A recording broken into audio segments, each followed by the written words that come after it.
El invitado de hoy es el doctor Oscar Borrero, que pues los que lo conocen es economista, es licenciado en filosofía, sociología, en planificación de proyectos, especialista en avalúos y valor de la tierra. Una experiencia muy interesante es que fue constructor y desarrollador de proyectos. Actualmente es consultor, tiene su firma y lo más interesante considero pues que ha vivido estas crisis, las ha sobrellevado y pues toda su experiencia nos puede ayudar a entender qué puede ocurrir, poder proyectarnos a estos años que vienen. Y nosotros, pues basado en la presentación que hizo el doctor, pues desarrollamos unas conclusiones muy generales sobre las cuales queremos desarrollar la charla. Entonces, para los que estuvieron la semana pasada y para los que no estuvieron, tener un contexto de lo que vamos a discutir. Puntualmente estamos hablando de la industria de la construcción, estamos hablando aquí tenemos muchos constructores de vivienda nueva, desarrolladores de proyectos inmobiliarios, y el contexto o el escenario que nos estamos pudiendo enfrentar, de acuerdo a nuestro análisis de esta presentación, es que nos vamos a enfrentar a dos posibles escenarios, uno de recesión, que ya apunta más hacia un escenario de crisis profunda, pero con un rebote rápido, o más bien más corto y rápido que las anteriores crisis. Yo considero, opino que pues obviamente basado mucho del avance de la tecnología y del mundo, que nos ha permitido pues de cierta manera trabajar desde casa y que la industria siga, obviamente está muy parado el tema del consumo, pero podemos seguir generando valor, creando valor desde casa. Se puede prever un parálisis de las ventas del no bis, sobre todo en los proyectos pues en planos, teniendo en cuenta pues un espacio de incertidumbre general para los inversionistas y los compradores de vivienda, que tal vez van a preferir todo eso que ya está construido frente a de pronto proyectos en planos. Una relativa estabilidad de las ventas de vivienda social, siempre y cuando el gobierno garantice los subsidios y la banca flexibilice las condiciones del crédito, pues teniendo en cuenta de que nos vamos a enfrentar a unos posibles escenarios de un mayor número de desempleo y un incremento de la informalidad laboral. Y frente a los precios de la tierra, que podemos ver unas variaciones, sobre todo obviamente a aquellas personas que requieren de liquidez. Mi opinión es que obviamente eso se verá más en términos de compras de contado y que se pueden negociar unos valores frente al valor, digamos, de la tierra, que es un valor intrínseco y ahorita podemos indagar en eso, unas negociaciones con unos descuentos importantes alrededor del 20, 25, 30% incluso, pues obviamente más teniendo en cuenta la condición del vendedor, ¿sí? Y entonces, pues basado en esas conclusiones, Oscar, yo tengo 3 preguntas que hacerte. Invito a las personas a los asistentes que formulen sus preguntas, las pueden enviar por el chat y al final de la conversación pues las podemos desarrollar. Entonces, el primer problema que quiero ahondar es el problema de la tierra. Yo considero que las constructoras con gran liquidez pueden adquirir tierra a un buen precio, eso pues cazando de cierta manera algunas oportunidades, pero las constructoras, digamos, pequeñas y medianas, que son miles en Colombia, que van a estar también luchando por conservar su liquidez, que gran parte de pronto de sus activos los tienen en patrimonios, en apartamentos construidos también, deberán buscar terrenos en aporte y invertir en ese capital de riesgo para lograr la venta en estos proyectos de vivienda social. Entonces te quería preguntar, en tu experiencia, digamos, de esta negociación de terrenos y de desarrollo de avalúos y valoración de la tierra, ¿qué modelo ha sido exitoso y cómo debería ser ese proceso de negociación con, digamos, los propietarios de las tierras, que pues son, digamos que obviamente para desarrollar un proyecto, pues lo primero que requerimos es un terreno? Gracias, Pedro. Unos buenos días a todos ustedes, los colegas constructores e inmobiliarios de Barranquilla. El sector inmobiliario y construcción, recordemos, inmobiliario, podíamos llamarla la parte usada, ventas usadas, arrendamientos, avalúos, propiedad horizontal, que es seguir manejando lo que el constructor nuevo entrega. Algo parecido a como sucede entre el comercio y la industria. La industria produce los bienes y el comercio los comercializa. El sector inmobiliario comercializa y sigue manejando esos activos. Ustedes los constructores o nosotros los constructores producimos el activo y nos vamos a producir otro activo. Pero ambos activos, sea nuevo, usado, en arriendo, entonces el volumen es impresionante. Yo solamente quiero recordar esta información, que cuando yo era presidente de Fedelongas en la década del 80, el gobierno no creía que el sector inmobiliario tuviera tanta importancia. Lo tenían en otros países, pero acá teníamos mala medición. Hoy, afortunadamente, mediciones más claras del DANE y, por supuesto, de Fedesarrollo nos muestran que el sector inmobiliario y la construcción suman el 15,5% del Producto Interno Bruto. La industria es el 11%. Entonces, comparemos eso. Claro, el sector constructor como tal es el 6,5% y el sector inmobiliario es el 8,5%. Sumados nos dan el 15%. Entonces, el movimiento es tal que si se frena el sector inmobiliario y se frena la construcción, se está frenando un movimiento mayor que el movimiento de toda la industria junta, o que el movimiento de todo el sector agropecuario junto, que pesa el 8%. Entonces, esto obviamente lo sabe manejar muy bien el gobierno actual y los últimos dos gobiernos desde la época de Uribe. ¿Y qué es lo que sucede en nuestro sector? Que es la formación bruta de capital. Formación de capital quiere decir cuando yo consumo bienes como electrodomésticos, incluso vehículos o ropa, estoy haciendo un consumo que se pierde, se gasta y se pierde. Pero en el consumo duradero, que es el vehículo, y algo de los electrodomésticos, se deprecia y se pierde en un largo plazo, en un mediano plazo, 10, 15, 20 años. Pero en la inversión, porque no se llama consumo, del sector inmobiliario, es del orden de 70 a 100 años. Eso es lo que se llama formación bruta de capital fijo en un país. Esa formación bruta de capital depende del ahorro de las empresas, ahorro de las familias, que lo que destinan al sector inmobiliario, llámese vivienda nueva, llámese vivienda usada, o oficinas o locales comerciales, el excedente después del gasto básico en una empresa, el gasto básico, pues salarios y funcionamiento, y a medida que va obteniendo utilidades, va capitalizando para comprar una oficina, y lo mismo las familias. Pero entonces fíjense una cosa, el ahorro es lo que sobra del consumo, el ingreso y el consumo.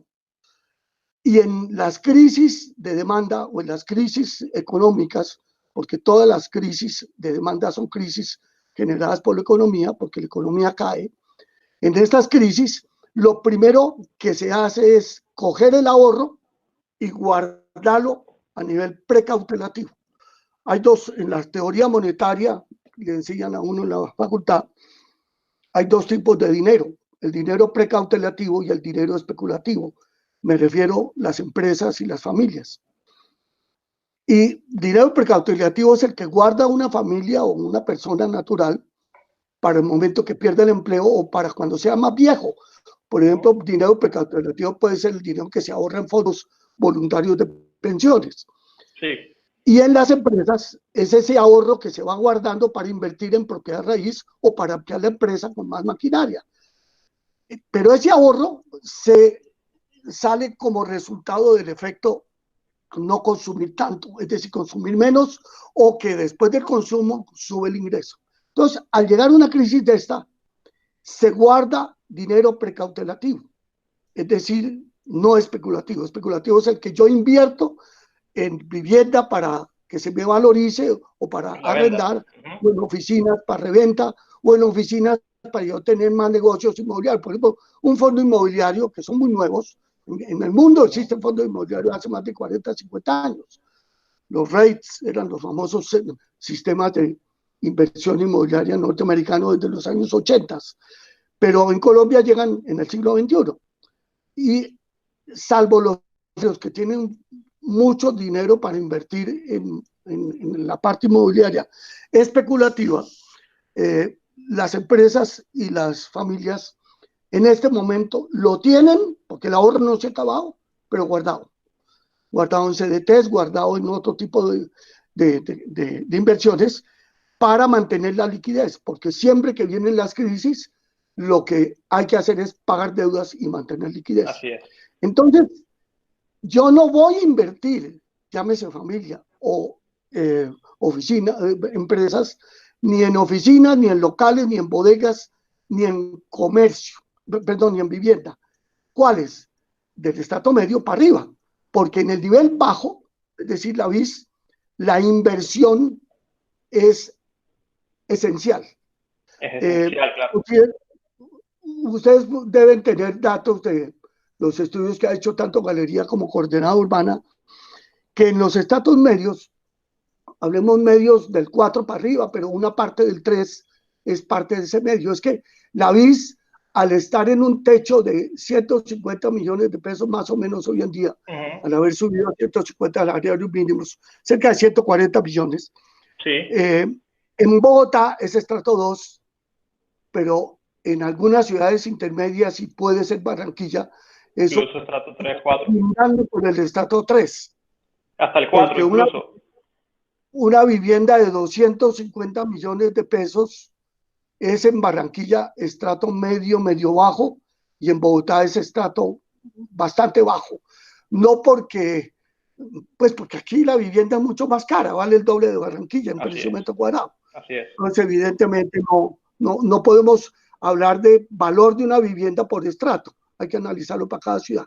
Entonces, esas viviendas del estrato popular o llamado BIS, que es igual para todo el país,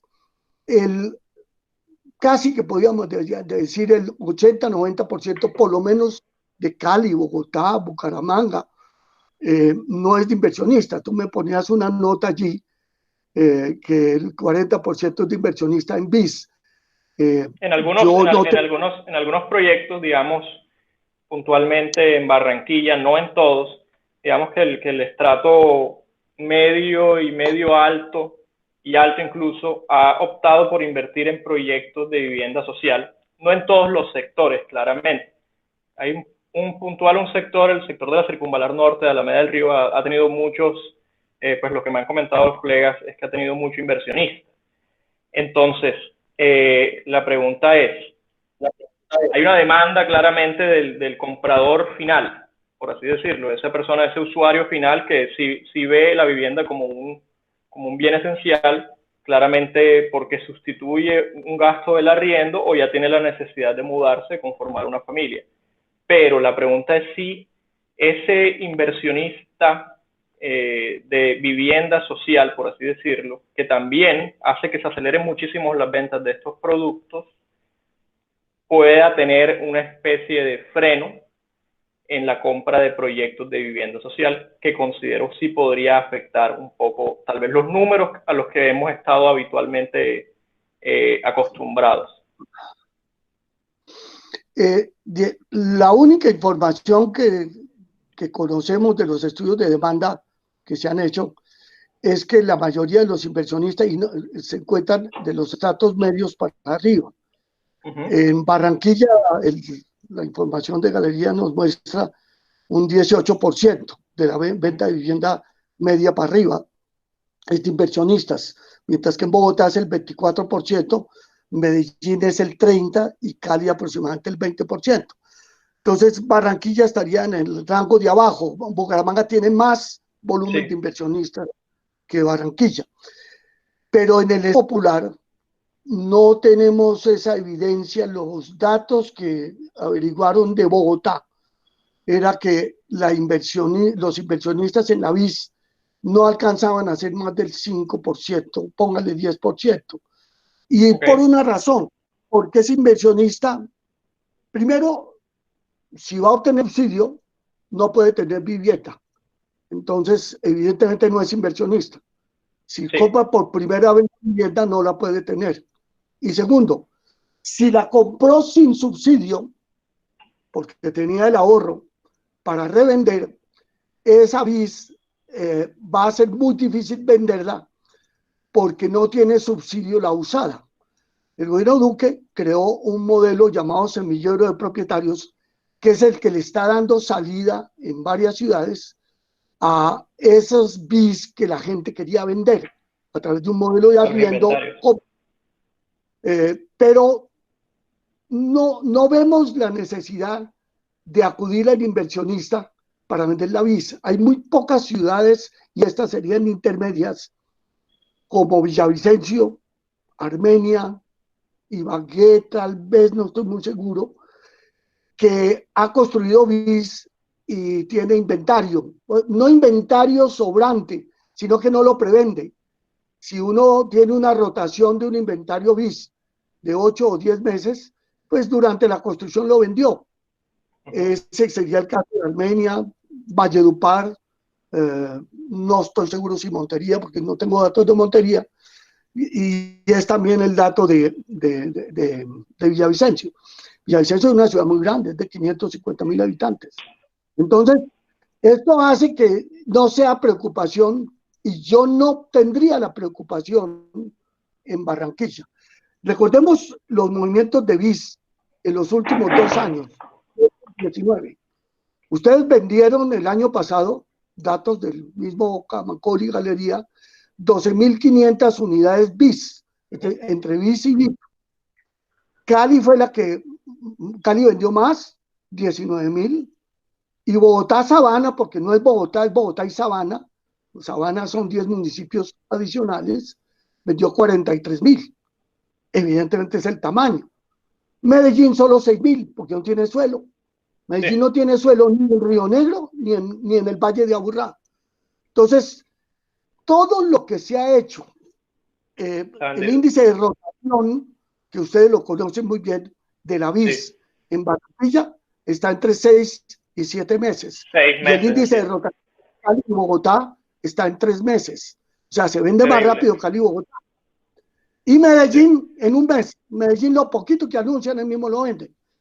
Bucaramanga también. Entonces, yo no pensaría que las ventas de Barranquilla de BIS, de esas 12.000, sea porque hubo inversionistas. Yo creo que Ok, es que Barranquilla, de las 4 grandes ciudades, de las 5, contando Barranquilla, acordémonos que las 6 más grandes son Cartagena, Bucaramanga y las 4 grandes.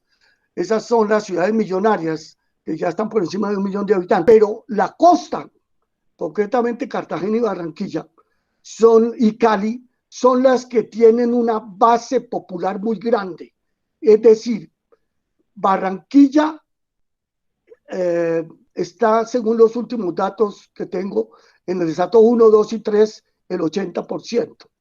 En tanto, y Cali está el 80%. En tanto que en Bucaramanga es el 50 o 55%. Bucaramanga es una ciudad de mucha clase media. Medellín también es el 50-60% y Bogotá un poquito más. Entonces, al yo tener como en Cali y Barranquilla, Cartagena no la cuento porque Cartagena es África, eso es otro paseo. Pero si contabilizo lo que es Barranquilla, que es una ciudad muy dinámica, ustedes que son costeños lo saben, además, por herencia, el modelo barranquillero tiene un liderazgo mucho mayor en toda la costa. Los análisis que han hecho antropólogos y sociólogos muestran que Montería y Barranquilla son las ciudades más dinámicas, más productivas, y algo Valledupar de toda la costa atlántica. Y las más atrasadas son Cartagena y Santa Marta. Pero allí existe todo ese fenómeno que ustedes conocen, politiquería y todo ese tipo de cosas. Pero ¿a qué voy con este tema? Que la pirámide poblacional de estratos sociales de Barranquilla y Cartagena es muy similar, quizás es más pobre Cartagena, pero Barranquilla tiene más disponibilidad de servicios públicos porque su municipio es más fuerte y tiene más capacidad, y en los últimos 12 años ha logrado expandir muy bien su modelo de servicios. Entonces, Oscar, eso me lleva a que vender 12.000 viviendas en Barranquilla no es exótico, sino porque esa clase social de estrato bajo lo necesita, no por inversionistas. Oscar, sí, de acuerdo, y ahí creo que para un poquito llegar a un punto de conclusión que creo que le serviría muchísimo aquí a las personas que estamos escuchándote, hay que diferenciar lo que es un inversionista especulativo, lo que es una persona sujeta de subsidio y lo que es una clase media que está comprando vivienda social.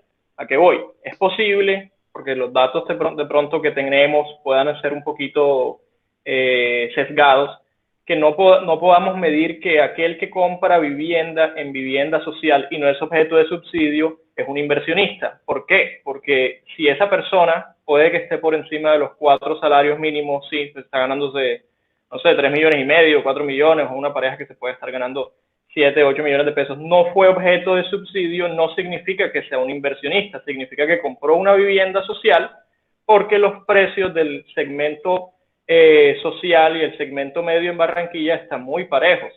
Es decir, obviamente en la vivienda social pueden encontrar unos valores un poco más atractivos y han migrado incluso del estrato 4 a...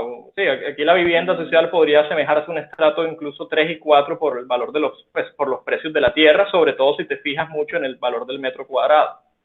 Ya que, como tú mencionaste al principio, la vivienda social en Colombia es un segmento actualmente que va desde la vivienda de interés prioritario de 70 salarios mínimos, actualmente ajustado a 90, y de 135 salarios mínimos, actualmente en Barranquilla ajustado a 150, se vuelven unos precios bastante competitivos frente a los valores de la tierra y precios de vivienda que encontramos en Barranquilla. Entonces creería que eso es clave, no necesariamente un inversionista veámoslo como una persona sujeta de subsidio.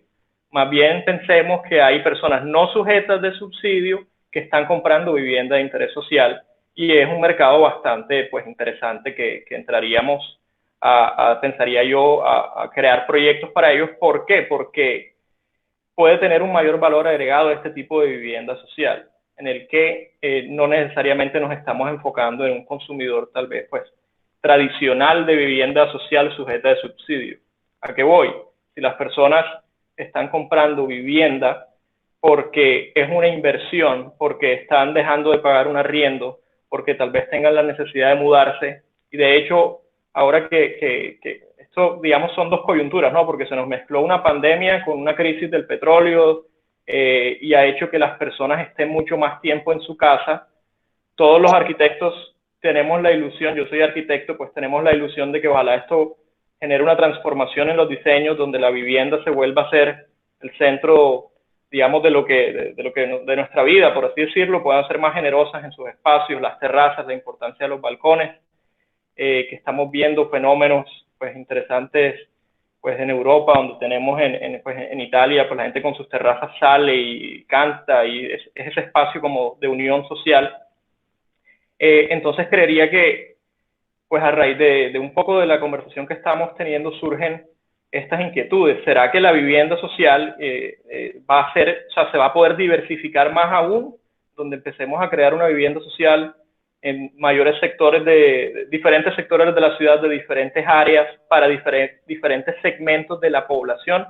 ¿A qué voy? Obviamente ha ocurrido una transformación demográfica, una transformación en la composición de las familias, el crecimiento de la vivienda unifamiliar, el crecimiento de las parejas sin hijos. Entonces, ¿será que el mercado, en este momento donde pasamos a un mercado casi que completo de vivienda social, porque es esa vivienda asequible y con unos fomentos, tanto para compradores como para desarrolladores, constructores, unos fomentos en términos impositivos, en términos de flexibilidad de parqueaderos, en términos de norma urbanística, nos permitirá tal vez hacer una mayor diversificación del portafolio de la vivienda social? Puede haber mucha de esta gente que no pueda seguir adelante porque no va a tener crédito, y ustedes ya saben que los bancos no prestan si usted no está en el mundo formal. Sí. Y puede ser que en el sector informal sea un poco difícil al independiente. Es que informal no quiere decir que sea popular, no es un vendedor ambulante. Informal es un consultor, Un evaluador es un formal. Un médico independiente que trabaja desde su consultorio es un informal. Eso es una muy mala definición del DANE, que desafortunadamente no coincide con las definiciones que se han sugerido a nivel de la OIT o el mercado del trabajo internacional, porque una cosa es ser independiente y otra cosa es ser informal.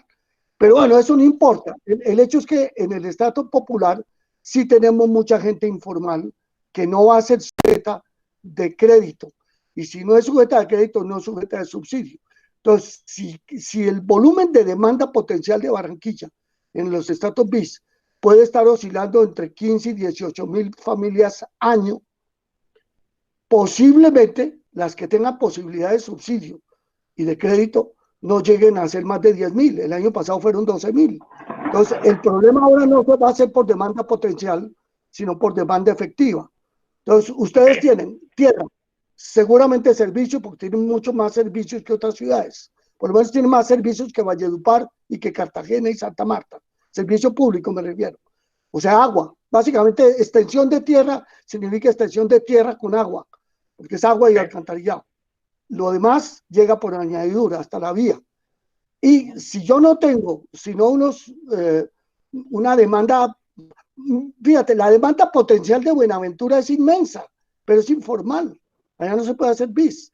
La demanda potencial de Riohacha, de Quibdó, la demanda potencial de Barranquilla es muy grande, pero mientras sigamos teniendo ese esquema de que solo se le puede dar subsidio al que tenga crédito, es que ese es el problema. Sí, el claro. subsidio del Estado solo se le da al que tenga crédito. Entonces, todo el informal no puede acceder. Entonces, yo tengo demanda potencial en Barranquilla, pero no tengo demanda efectiva en este momento que viene, porque van a quedar desempleados unos y otros, los independientes, van a quedar sin posibilidad de crédito.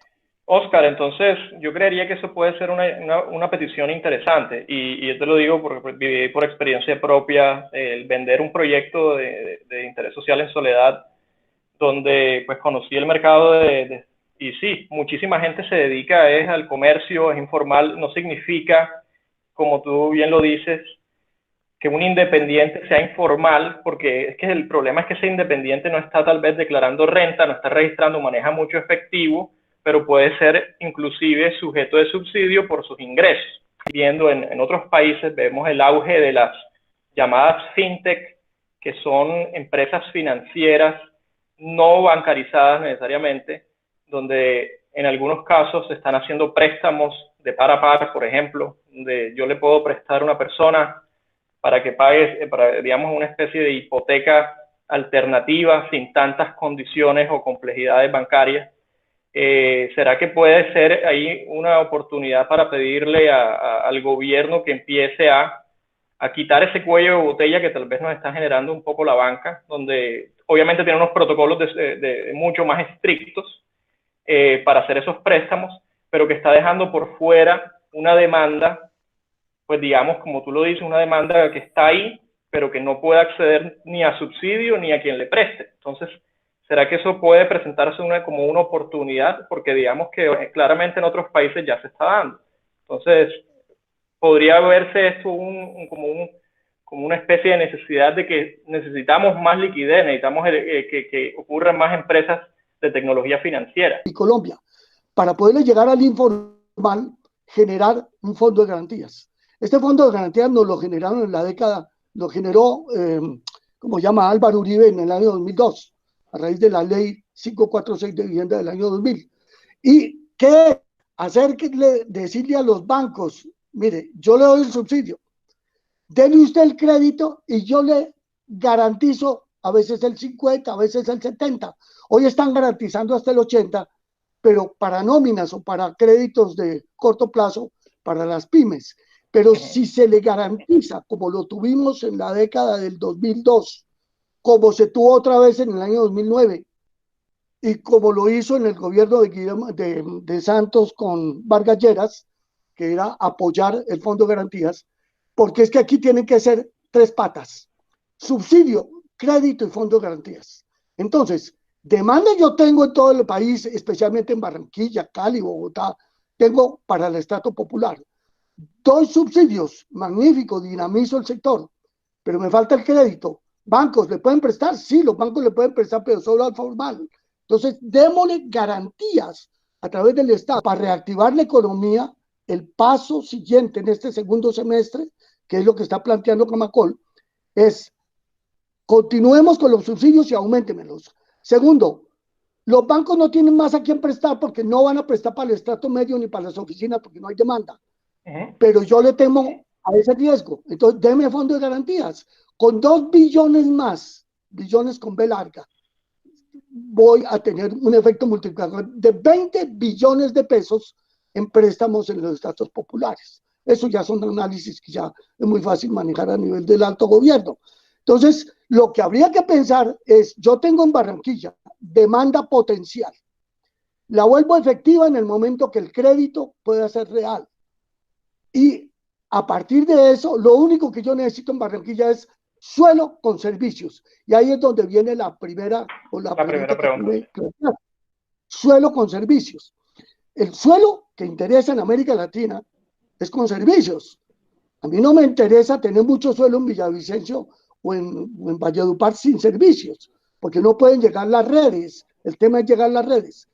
Pero el gobierno municipal puede no tener los recursos, no hay problema.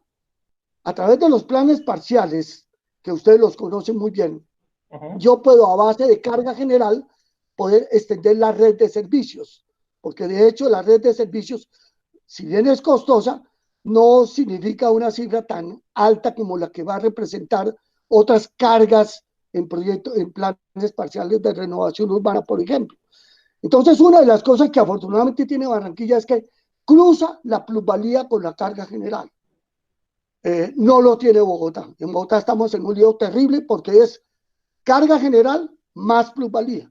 Horroroso. ¿Qué se llama carga general? Lo que no es para mi proyecto, lo que está beneficiando proyectos vecinos.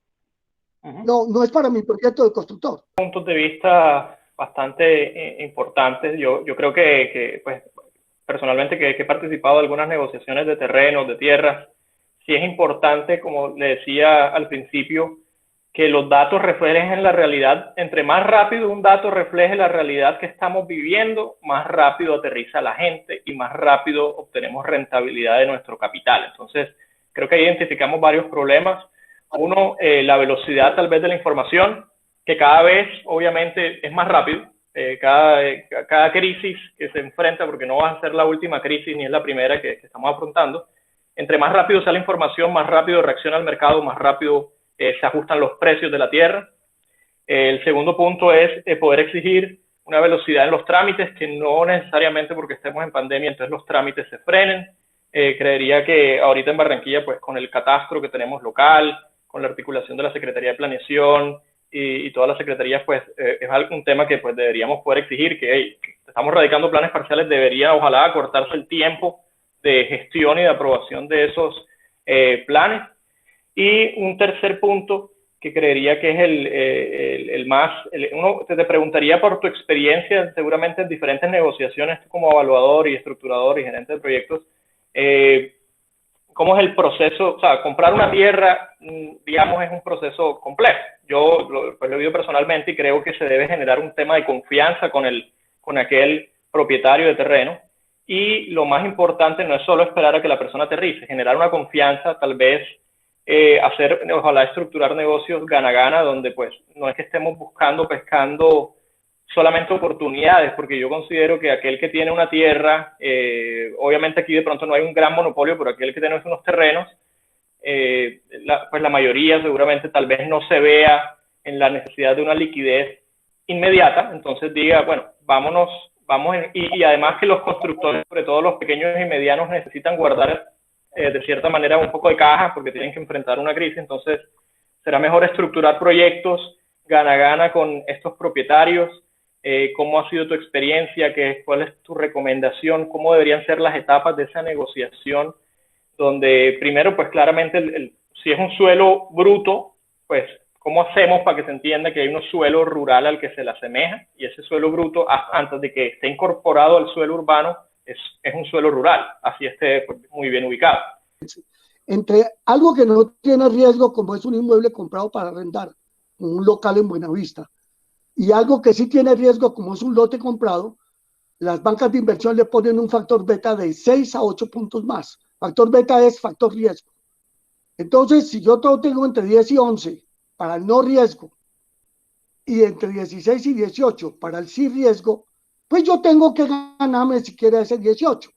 Entonces, a partir de ese modelo, si usted me lo aporta, resulta que se duplica la rentabilidad.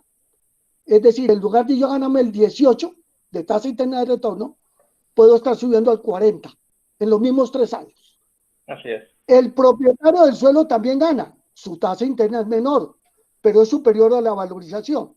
O sea, si él deja el suelo quieto, o sea, esperando valorización, la valorización de Barranquilla, datos de la lonja de Barranquilla, la valorización de Bogotá, que es un poco más alta, en suelo promedio de los últimos 20 años. Estoy hablando del 2002, 18 años, 2002 hasta esta fecha del 19, fue IPC más 5, IPC más 10, según unos sitios. Y en Barranquilla fue en suelo entre IPC más 5 e IPC más 10, o sea, similar a Bogotá. ¿Eso qué quiere decir? Que si yo estoy quieto, voy a ganarme el 12 o el 10.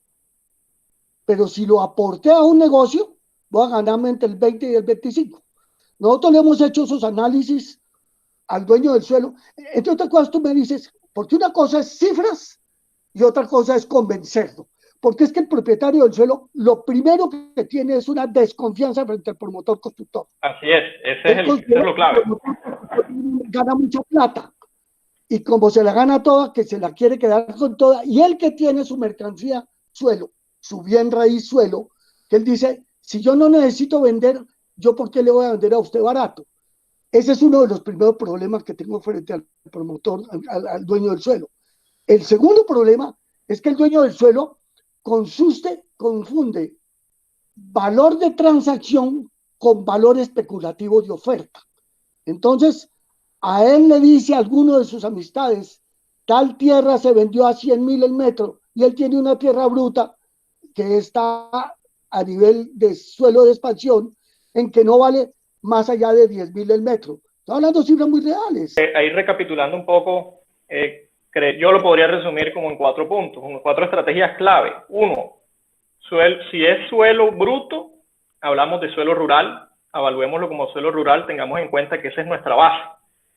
Como somos constructores y estamos interesados en desarrollar un negocio, vamos a aplicar luego un método residual. Entonces ya ahí de cierta manera hay una especie de ganancia y aquí hay una especie de pedagogía.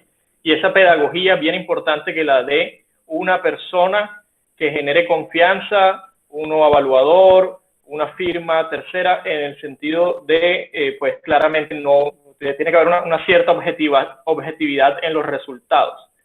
Posteriormente a eso, es preferible, digamos, de cierta manera, ceder un poco de ganancia para bajar un poco el riesgo y aumentar la rentabilidad. Y por último, pues claramente ya empezar a desarrollar estrategias de negociación y entender muy bien quién es la persona con la que estamos negociando y elegir seguramente terrenos con servicios públicos y primordialmente acceso fácil al agua. Entonces aquí el constructor tiene una primera etapa del negocio que es la habilitación de la tierra y la generación de esa plusvalía mediante la estructuración y la formulación de un plan parcial. Luego viene la segunda etapa del negocio donde puede ya desarrollar los proyectos de vivienda social, que inclusive a su vez puede invitar nuevamente digamos, a ese propietario de terreno a participar de esas utilidades que van a dejar esos negocios. Y lo último, como para concluir, es que partamos de la base que con la valorización de Bogotá y de Barranquilla es que los propietarios, el no hacer nada les genera un patrimonio, o sea, les está generando una riqueza, y eso tal vez es un problema en el sentido de poder dinamizar estos negocios.